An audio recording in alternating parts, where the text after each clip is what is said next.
Hello friends, cook ಲೈಕಿ ಚಾನಲ್ಗೆ ಸ್ವಾಗತ. ನಾನಿವತ್ತು ಹುಣಸೆ ಹಣ್ಣಿನ ರಸಮನ್ನು ಯಾವ ಥರ ಮಾಡೋದು ಅಂತ ತೋರಿಸ್ತೀನಿ.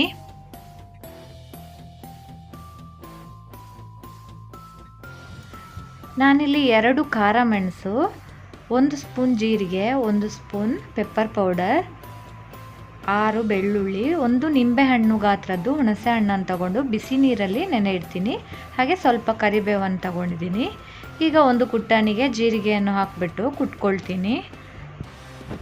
ಅದಾದಮೇಲೆ ಬೆಳ್ಳುಳ್ಳಿಯನ್ನು ಕೂಡ ಕುಟ್ಟಾಣಿಗೆ ಹಾಕ್ಕೊಂಡು ಚೆನ್ನಾಗಿ ಜಜ್ಕೊಳ್ತೀನಿ. ಆಮೇಲೆ ಒಂದು ಪಾತ್ರೆಗೆ 2 ಸ್ಪೂನಷ್ಟು ಎಣ್ಣೆಯನ್ನು ಹಾಕ್ಕೊಳ್ತಾ ಇದ್ದೀನಿ. ಎಣ್ಣೆ ಬಿಸಿ ಆದಮೇಲೆ ಸಾಸಿವೆಯನ್ನು ಹಾಕ್ಕೊಳ್ತಿದ್ದೀನಿ.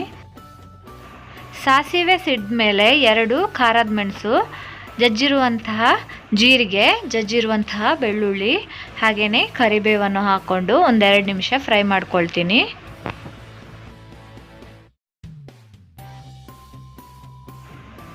ಇದು ಫ್ರೈ ಆದಮೇಲೆ ಹುಣಸೆ ಹಣ್ಣಿನ ರಸವನ್ನು ಸೇರಿಸ್ಕೊಳ್ತಾ ಇದ್ದೀನಿ. ಆಮೇಲೆ ನೀರು 1-2 ಗ್ಲಾಸ್ ಹಾಕ್ಕೊಳ್ತಾ ಇದ್ದೀನಿ. ರಸಮ್ ಜಾಸ್ತಿ ಬೇಕಿದ್ರೆ ನೀರನ್ನು ಜಾಸ್ತಿಯಾಗಿ ಹಾಕ್ಕೊಳ್ಳಿ.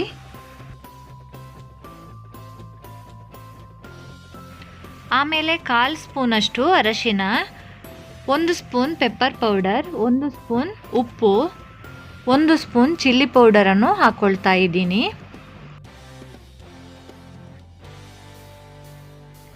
ಖಾರ ಜಾಸ್ತಿ ಬೇಕಿದ್ರೆ ಜಾಸ್ತಿ ಚಿಲ್ಲಿ ಪೌಡ್ರನ್ನು ಹಾಕ್ಕೋಬೇಕು. ಈಗ ಇದನ್ನು ಚೆನ್ನಾಗಿ ಮಿಕ್ಸ್ ಮಾಡಿಕೊಂಡು ಮುಚ್ಚಳ ಹಾಕಿಬಿಟ್ಟು 5 ನಿಮಿಷ ಕುದಿಯಕ್ಕೆ ಬಿಡ್ತೀನಿ.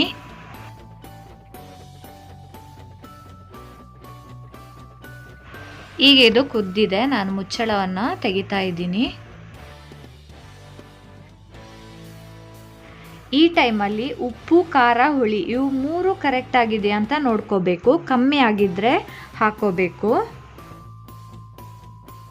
ಈಗ ಇದಕ್ಕೆ ನಾನು ಸ್ವಲ್ಪ ಕೊತ್ತಂಬರಿ ಸೊಪ್ಪನ್ನು ಸೇರಿಸ್ಕೊಂಡು ಒಮ್ಮೆ ಮಿಕ್ಸ್ ಮಾಡ್ಕೊಳ್ತೀನಿ.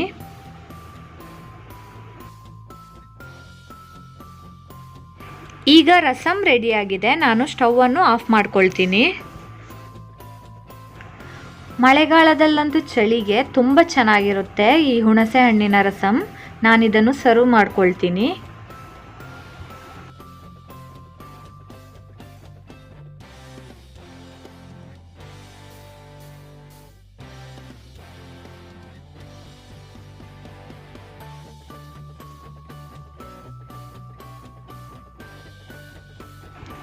ನೀವು ಕೂಡ ಈ ರಸಮನ್ನು ಟ್ರೈ ಮಾಡಿ. ನಿಮಗೆ ಇಷ್ಟ ಆದರೆ ಲೈಕ್ ಮಾಡಿ, ಶೇರ್ ಮಾಡಿ, ಸಬ್ಸ್ಕ್ರೈಬ್ ಮಾಡಿ. Thank you.